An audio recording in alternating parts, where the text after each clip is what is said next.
यदि आप भी बिहार बोर्ड मैट्रिक बोर्ड परीक्षा 2023 की तैयारी कर रहे हैं तो यह चैनल आप लोगों के लिए बिहार बोर्ड मैट्रिक व इंटर परीक्षा की तैयारी करने के लिए बनाया गया है, जिसके माध्यम से आप बिहार बोर्ड मैट्रिक व इंटर परीक्षा में पूछे जाने वाले अलग अलग सब्जेक्टों का ऑब्जेक्टिव व सब्जेक्टिव वीडियो देख सकते हैं।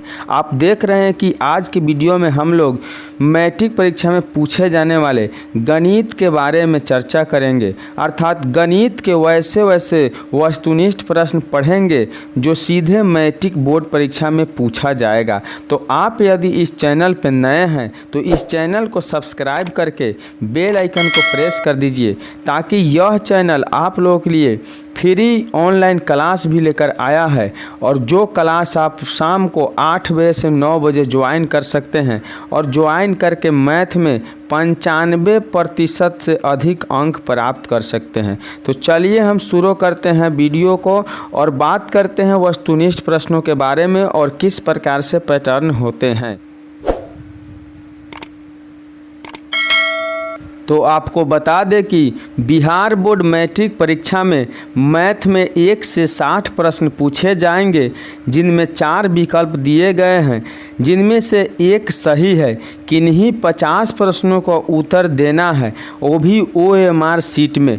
तो हम लोग देखेंगे कि किस प्रकार से प्रश्न है, ताकि हम लोगों का बिहार बोर्ड मैट्रिक परीक्षा के गणित विषय में 95+ नंबर प्राप्त हो जाए। तो चलिए हम देखते हैं कि पहला प्रश्न क्या है। तो आप देख रहे हैं कि दिया हुआ है कि 1 नंबर में 7/20 का दशमलव प्रसार क्या होगा। तो 7/20 का दशमलव प्रसार अशांत है या शांत है या आवर्ती है। तो दशमलव प्रसार निकालने के लिए नीचे वाले से ऊपर वाले में भाग देंगे, अर्थात हम लोग 7 में भाग देंगे 20 से। तो देखेंगे कि यहाँ पे हम लोग दशमलव दे के 0 लिख देंगे और 20 के टेबल में 3 बार में 60 आ जाएगा, और वही आपका जब घटा लेंगे तो 10 प्राप्त हो जाएगा। हम लोग एक दशमलव दे दिए हैं तो यहाँ 1 0 ले सकते हैं। तो 20 के टेबल में 5 बार में 100 आता है। तो हम लोग का यह भाग पूरी कट गया।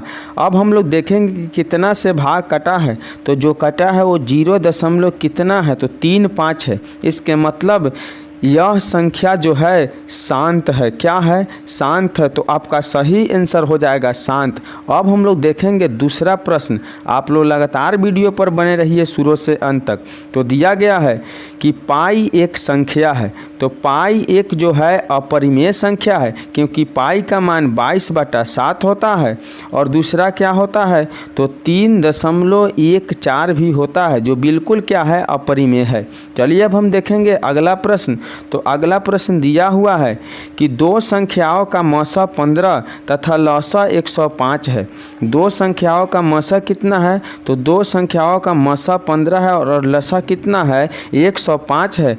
तो यदि उनमें से एक संख्या 5 है तो दूसरी संख्या निकालें। तो दूसरी संख्या निकालने के लिए आपको क्या करना होगा, तो आपको करना होगा लसा गुना मसा, अर्थात 15 गुने हम लोग करेंगे 105 और बाटा में कितना कर लेंगे, तो 5 कर लेंगे। और 5 से कटा लीजिए, 5 या कितना हो जाएगा, 15। अब आप लोग क्या करिए, 3 से 105 में गुना कर लीजिए। तो जैसे हम लोग 105 में 3 से गुना करते हैं तो हम लोग का मान 3 5 15 के 5 हाथ का 1, 3 से 0 हाथ का 1 हो गया, और 3 एकम 3, 315 प्राप्त होगा। तो आपका सही उत्तर ऑप्शन सी हो जाएगा, जो बिल्कुल OMR शीट में भर देना है और यहाँ से 1 अंक प्राप्त कर लीजिएगा। तो अब हम लोग देखेंगे अगला प्रश्न। तो अगला प्रश्न दिया हुआ है कि निम्नलिखित में कौन अपरिमेय संख्या है। तो अपरिमेय संख्या कौन है, यही देखना है। तो जो संख्याएं रूट से बाहर निकलती है वो परिमेय होती है, और जो संख्याएं रूट से बाहर नहीं निकलती हो वह अपरिमेय हो जाती है। तो हम लोग देख रहे हैं कि यह जो संख्या है परिमेय है, क्योंकि 9 बाहर है और 16 का वर्गमूल 4 होता है। और यह जो आपकी संख्या वही अपरिमेय है, क्योंकि रूट 3 का वर्गमूल नहीं होता है और रूट रूट 5 का वर्गमूल नहीं होता है। इसलिए आपका सही उत्तर हो जाएगा ऑप्शन बी। आप OMR शीट में ऑप्शन बी भर सकते हैं। चलिए अब बढ़ते हैं आगे और देखते हैं अगला प्रश्न। दिया हुआ है कि निम्नलिखित में कौन द्विघात समीकरण है। निम्नलिखित में कौन द्विघात समीकरण हो, तो इसके लिए हल करना होगा और हल करके आप प्राप्त कर लीजिएगा कि द्विघात समीकरण आपका ऑप्शन ए अर्थात x² plus 5 root x minus 14 है। अब चलिए हम लोग देखेंगे अगला प्रश्न। दिया हुआ है कि 188/220 का सरलतम रूप क्या है। तो सरलतम रूप निकालने के लिए हम लोग 188 को ऊपर लिखेंगे और 220 को नीचे लिखेंगे और इसे हम लोग कटा लेंगे गुना की तरह। तो हम लोग 4 से कटाएंगे तो 4 से 188, 4 चौका 16 और कितना हो जाएगा 4 सते 28, 47 बार में कटेगा। और 4 से हम लोग 220 कटाएंगे तो कितना बार में कटेगा 55 बार में कटेगा। इसलिए इसका सही उत्तर है ऑप्शन डी अर्थात 47/55।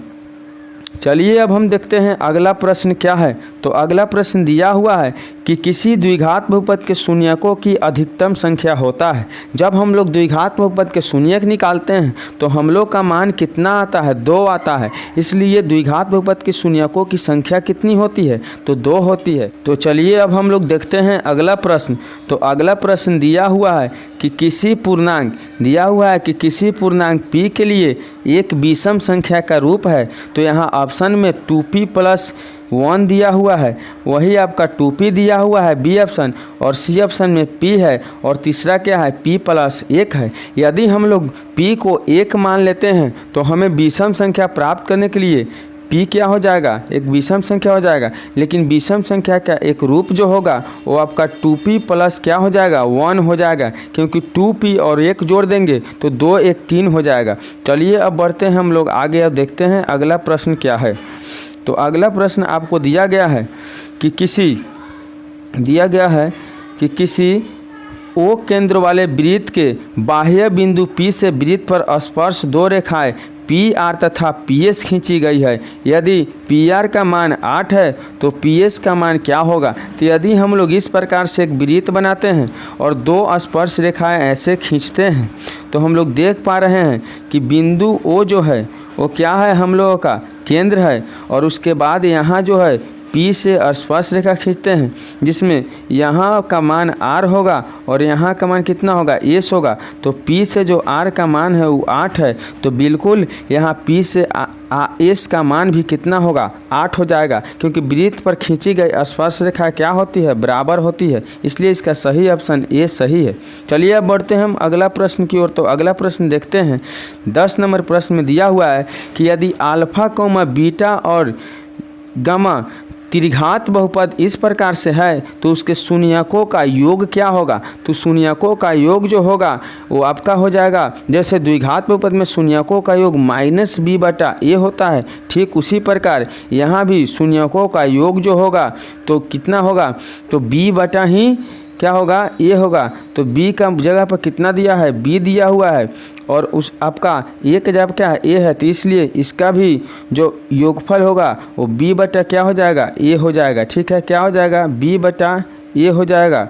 चलिए अब बढ़ते हैं हम आगे और देखते हैं अगला प्रश्न क्या है। तो दिया हुआ है कि 2 रैखिक समीकरणों के आलेख समांतर रेखाएं हैं तब रेखाएं समीकरण का युग्म क्या होगा। तो जब रेखाएं समांतर होती है तो उसका युग्म क्या होता है, यह आप लोग अच्छा तरह से देखा होंगे, क्योंकि आपको जब समीकरण का तुलना करके A1 और A2 बताया जाता है वहाँ बहुत अच्छी तरह से समझाया जाता है कि किस प्रकार से समांतर रेखाएं होती है, किस प्रकार से समपाती रेखाएं होती है और किस प्रकार से आपका जो है प्रतिच्छेदी रेखाएं होती है। तो यहाँ दे रहा है कि समांतर रेखाएं होना चाहिए। समांतर मतलब एक दूसरे के समांतर कौन है, तो एक दूसरे के समांतर तभी होता है जब उसका कोई हल नहीं होता है। कोई हल नहीं होता है तो रेखाएं एक दूसरे क्या होते हैं समांतर होते हैं। चलिए देखते हैं अगला प्रश्न। दिया हुआ है कि बहुपद 2x³ minus 5x square minus 14x plus 8 के शून्यकों का योग क्या होगा। तो शून्यकों का योग जो होगा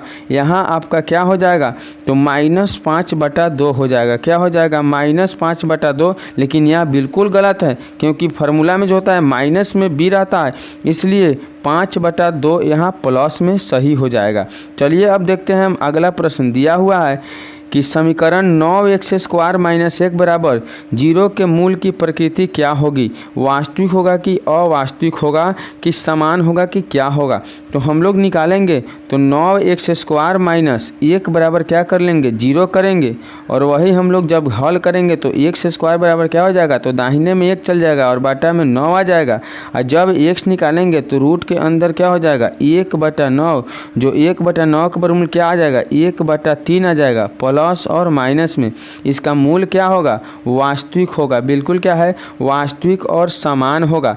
ऑप्शन सी सही है। तो चलिए बढ़ते हैं अगले प्रश्न की ओर। तो अगला प्रश्न देख रहे हैं कि यदि त्रिभुज ABC तथा PQR समरूप है, यानी समरूप है, जिसमें कोण A 42 डिग्री और कोण R 80 डिग्री है, तो B का मान क्या होगा। तो त्रिभुज का तीनों कोण का योग 180 डिग्री होता है, जिसमें हम लोग 80 और 42 को घटा लेंगे तो 80 और 42 कितना होता है, तो 80 और 42 122 होता है। कितना होता है, 122 होता है। तो घटाएंगे तो 8 बचेगा और 7 में से 2 गया 5, अर्थात 58 डिग्री। आपका ऑप्शन सी क्या है, बिल्कुल सही है। चलिए बढ़ते हैं अगली प्रश्न की ओर। तो दिया हुआ है कि बहुपद x² माइनस 5 के शून्यक क्या होगा।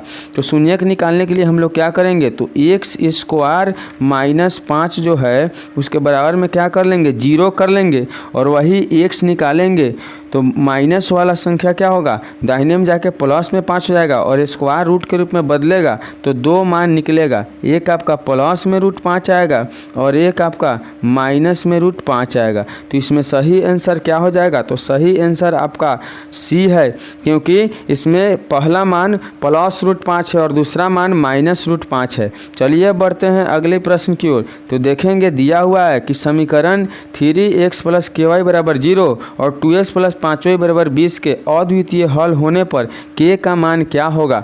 तो अद्वितीय हल होने पर k का मान क्या होगा, तो इसे क्या करना होगा, हल करना पड़ेगा, क्योंकि अद्वितीय होने पर जो ये k का मान जो पूछा जाता है वो बिल्कुल मैट्रिक बोर्ड परीक्षा में आपको ऑब्जेक्टिव से भी पूछा जाता है और सॉल्व करने वाला जो होता है वो 2 अंकों से पूछा जाता है। तो ऐसे प्रश्न को हम लोग बिल्कुल हल कर लेंगे सिंपल तरीक़ा से, क्योंकि जब अद्वितीय हल होता है तो क्या होता है, कोई समीकरण जो हो यहाँ बराबर नहीं होता है। तो उस अवस्था में आप k का मान क्या निकालिएगा, तो k के मान आप निकालने के लिए तो हम लोग इस प्रश्न का हल किस प्रकार से करेंगे, तो a1/a2 करेंगे। तो a1 के मान 3 दूआ है और a2 के मान जो है वो 2 है, बराबर b1 का मान जो दिया है वो k है और b2 का मान क्या है, 5 है। तो हम लोग कोने का नहीं गुना कर लेंगे, तो 2 से k में गुना करेंगे, 2k बराबर 3 से 5 में गुना करेंगे, 3 × 5 = 15 और k को फ्री करेंगे तो 15 के बटा में क्या आ जाएगा, बराबर।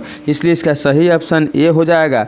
तो k बराबर नहीं होगा 15/2 का, क्योंकि जब अद्वितीय हल होता है तो समीकरण का तीनों जो होता है a1/a2 बराबर नहीं होता है b1/b2 का। इसलिए हम लोग बराबर लेके हल करेंगे, लेकिन आंसर में बराबर नहीं लिखेंगे। ठीक है, अब चलिए बढ़ते हैं अगली प्रश्न की ओर। तो अगला प्रश्न दिया हुआ है कि निम्नलिखित में कौन समांतर श्रेणी है। तो समांतर श्रेणी वही होता है जिसका सार्वअंतर d बराबर होता है। तो आपका ऑप्शन डी जो है बिल्कुल सही है, क्योंकि सार्वअंतर निकालने के लिए a2 में से a1 को घटाया जाता है, फिर बराबर a2 में से a1 को घटाया जाएगा। अब हम लोग देख रहे हैं कि a2 का मान अर्थात एक आगे बढ़ के a3 में से a2 भी आप घटा सकते हैं। तो a2 के मान यहाँ -4 है और घटाना है आपको 0, बराबर में यहाँ a3 के मान -8 है, आपको घटाना है कितना, तो -4 घटाना है। तो हम लोग देख रहे हैं कि -4 में से 0 घटेगा तो -4 हो जाएगा, वही -8 में से +4 घटेगा तो आपका क्या हो जाएगा, तो 4 बराबर कितना हो जाएगा, तो 4 बराबर जो होगा -4 बराबर 8 में से 4 घटा -4 आएगा। इसलिए आपका ऑप्शन डी बिल्कुल सही होगा। तो चलिए बढ़ते हैं अगली प्रश्न की ओर। दिया हुआ है कि बिंदु -12, -12 किस पाद में स्थित है। तो हम लोग जो जियोमेट्री जो पढ़ते हैं, जियोमेट्री कोऑर्डिनेट ज्योमेट्री, इसमें पहला जो मान प्रथम में प्लस प्लस होता है और दूसरा मान माइनस और क्या होता है प्लस होता है, और तीसरा जो मान होता है वो माइनस कॉमा माइनस होता है, और चौथा जो मान होता है वो पहला क्या होता है प्लस और बाद वाला माइनस में होता है। तो हम लोग का जो मान है दोनों माइनस में है, इसलिए तृतीय चतुर्थांश में स्थित होगा। तो आपका ऑप्शन सी बिल्कुल सही होगा। चलिए बढ़ते हैं अब अगला प्रश्न की ओर। तो अगला प्रश्न दिया हुआ है कि किसी समांतर श्रेणी के लिए निम्नलिखित में कौन सूत्र सत्य है। तो समांतर श्रेणी के लिए आपका सही सूत्र हो जाएगा SN बराबर n/2 × 2a plus n-1 to d। यही बिल्कुल आपका सही है। और साथ में यदि ये भी प्रश्न दिया रहे तो दोनों सही है, इसलिए ए तथा बी दोनों ऑप्शन क्या होंगे बिल्कुल सही होंगे। चलिए बढ़ते अगली प्रश्न की ओर। अगली प्रश्न दिया हुआ है कि द्विघात बहुपद bx² + ax + c बराबर 0 का विभवांतर क्या होगा। तो आप लोग देखते हैं कि जब हम लोग का फार्मूला में ax² और bx के रूप में रहता है और प्लस में c रहता है, तो वहाँ हम लोग का d का मान जो होता है वह b² - 4 × ac होता है। लेकिन यहाँ बिल्कुल बदलाव कर दिया गया है। यहाँ a के जगह पर b और b के जगह पर क्या दिया हुआ है a दिया हुआ है। तो d बराबर क्या होगा, हम लोग फार्मूला लगाएंगे b² - 4ac, जबकि b के जगह पर कितना है a दिया है, तो इसलिए a² और -4 गुने a का मान कितना है तो b है, और c का मान कितना है तो c है, इसलिए a² माइनस क्या हो जाएगा 4bc। तो a² - 4bc जो होगा बिल्कुल आपका सही होगा। तो यह कौन सा उत्तर सही होगा, तो हम लोग देख रहे हैं कि a² - 4bc आपका ऑप्शन बी जो है बिल्कुल सही आंसर है। ठीक है, अब चलिए हम लोग बढ़ते हैं अगले प्रश्न की ओर। दिया हुआ है कि किसी त्रिभुज की वर्ग जो है वो दिया गया है, इसे आप निकाल के आंसर बना सकते हैं। बिल्कुल क्या होता है आसान होता है। तो चलिए हम लोग अगला प्रश्न की बात करें, क्योंकि इसको निकालने में थोड़ा सा ज़्यादा समय लगेगा, इसलिए हम बता दिए कि त्रिभुज का क्षेत्रफल लगाकर आप निकाल सकते हैं। अब देख रहे हैं कि सभी समबाहु त्रिभुज होते हैं। तो सभी जो समबाहु त्रिभुज होते हैं वो क्या होते हैं सर्वांगसम होते हैं। क्या होते हैं सर्वांगसम होते हैं। तो आज के इस वस्तुनिष्ठ प्रश्नों के वीडियो में इतना ही, और फिर हम लोग दूसरा पार्ट लेकर आएंगे। तो आप चैनल को सब्सक्राइब नहीं किए तो चैनल को सब्सक्राइब करके बेल आइकन को प्रेस कर दीजिए। चलिए मिलते हैं अगले वीडियो में, तब तक के लिए बाय।